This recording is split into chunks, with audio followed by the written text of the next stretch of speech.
Selamat malam, perkenalkan nama saya Andrian Pratama Tanjaya dengan NIM E112131028, mahasiswa program studi antropologi sosial. Video ini merupakan tugas UAS dari mata kuliah antropologi gerakan sosial yang diampu oleh Ibu Dwi Surti Juwinda SSOS MSI. Pada kesempatan ini saya akan menjawab 5 pertanyaan analisis mengenai gerakan sosial dalam masyarakat kontemporer. Yang pertama, saat ini banyak gerakan sosial yang berkembang melalui media sosial seperti gerakan lingkungan, solidaritas, kemanusiaan, hingga kampanye sosial di TikTok, Instagram, atau Twitter X. Menurut saya, perkembangan media digital telah mengubah cara masyarakat melakukan gerakan sosial secara fundamental. Jika pada masa itu mobilitas massa harus dilakukan melalui organisasi formal, rapat, tatap muka, atau penyebaran informasi secara langsung, saat ini masyarakat dapat membangun gerakan sosial hanya melalui media digital seperti TikTok, Instagram, Facebook, Twitter, atau X.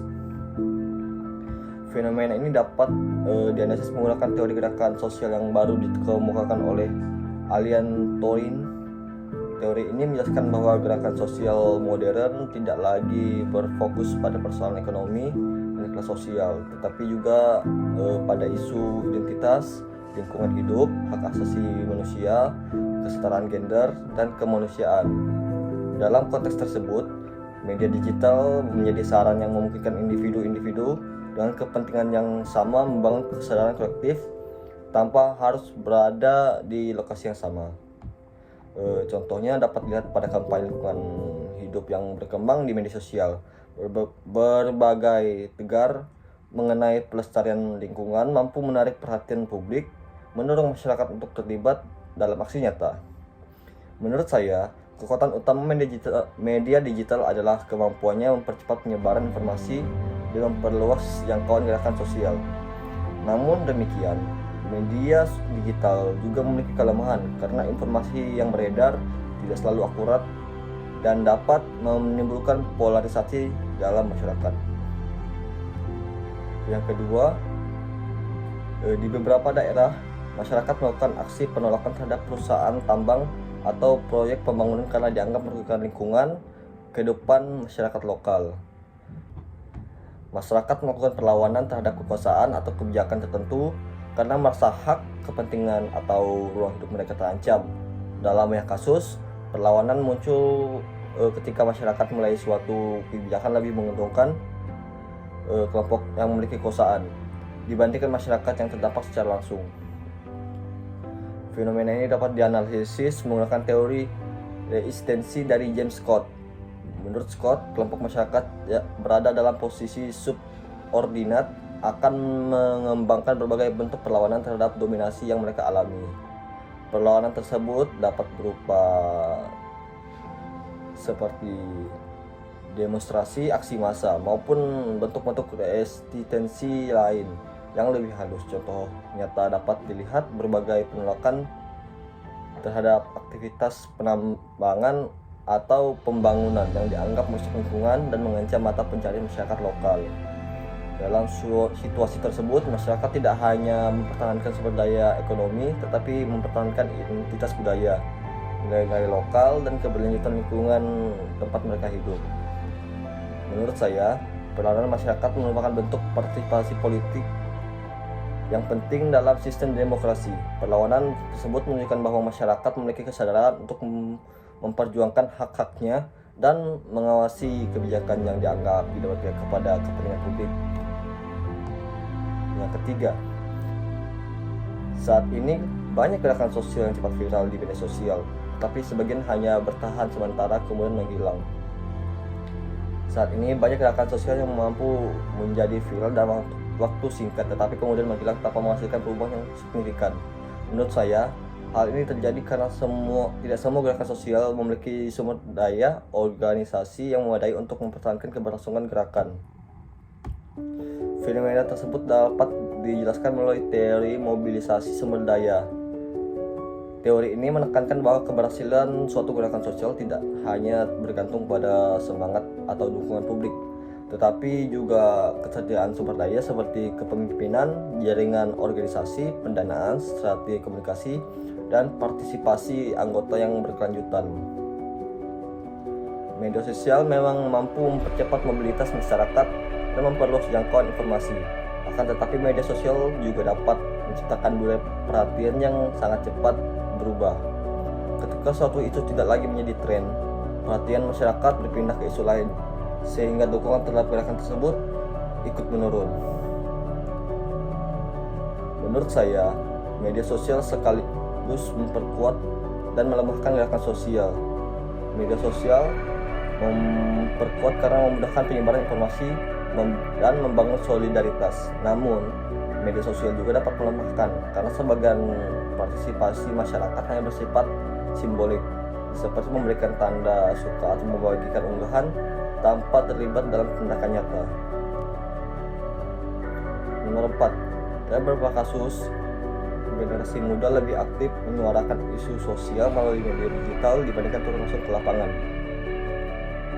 Dalam beberapa tahun terakhir, generasi muda semakin aktif menyuarakan berbagai isu sosial melalui media digital. Menurut saya, aktivitas digital dapat dianggap sebagai bentuk gerakan sosial yang nyata, mampu mempengaruhi opini publik, membangun solidaritas dan mendorong perubahan sosial. Fenomena ini dapat dianalisis menggunakan perspektif budaya digital. Dalam masyarakat digital, internet bukan lagi sekedar teknologi komunikasi, melainkan ruang sosial baru di tempat masyarakat atau individu berinteraksi, bertukar gagasan, membangun gerakan kolektif. Oleh karena itu, aktivitas yang berlangsung di ruang digital juga merupakan bagian dari kehidupan sosial masyarakat.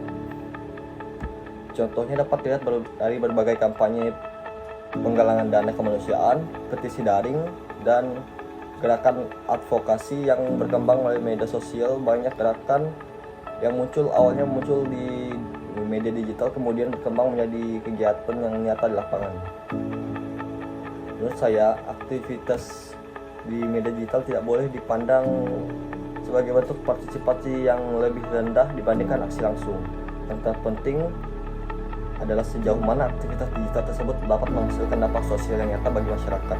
Di beberapa masyarakat, gerakan sosial tidak selalu berbentuk demonstrasi besar, tapi juga muncul dalam bentuk komunitas kecil, gerakan budaya, pendidikan alternatif, atau solidaritas lokal. Gerakan sosial tidak selalu muncul dalam bentuk demonstrasi besar. Dalam banyak kasus, perubahan sosial justru lahir dalam komunitas kecil yang bekerja secara konsisten di tingkat masyarakat. Fenomena ini dapat dianalisis menggunakan teori solidaritas sosial dari Emily Durkheim. Menurut Durkheim, solidaritas merupakan perekat yang memungkinkan masyarakat bekerja sama dan membangun kehidupan sosial yang harmoni. Solidaritas yang kuat akan mendorong masyarakat untuk saling membantu dan berpartisipasi dalam berbagai kegiatan kolektif. Contohnya dapat dilihat pada komunitas literasi, kelompok pendidikan alternatif, komunitas lingkungan, bank sampah, dan berbagai bentuk gerakan gotong royong masyarakat. Walaupun skalanya kecil, kegiatan tersebut mampu membangun kesadaran sosial dan mengubah perilaku masyarakat secara bertahap. Menurut saya, kekuatan gerakan sosial kecil ini terletak pada kedekatan dengan masyarakat, karena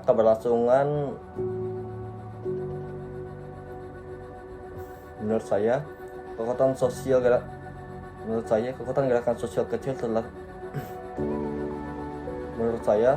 kekuatan gerakan sosial kecil terletak pada kedekatan dengan masyarakat, karena keberlangsungan secara langsung dan berkelanjutan.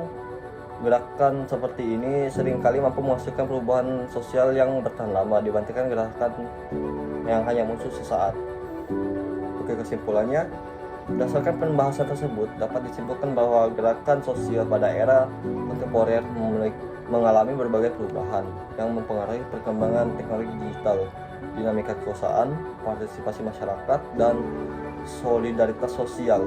Gerakan sosial dapat muncul dalam berbagai bentuk, mulai dari kampanye digital, aksi komunitas lokal, Oleh karena itu, pemahaman terhadap teori-teori gerakan sosial sangat penting untuk menjelaskan berbagai fenomena sosial yang terjadi dalam kehidupan masyarakat saat ini. Sekian pemaparan dari saya. Terima kasih sudah menonton dan selamat malam.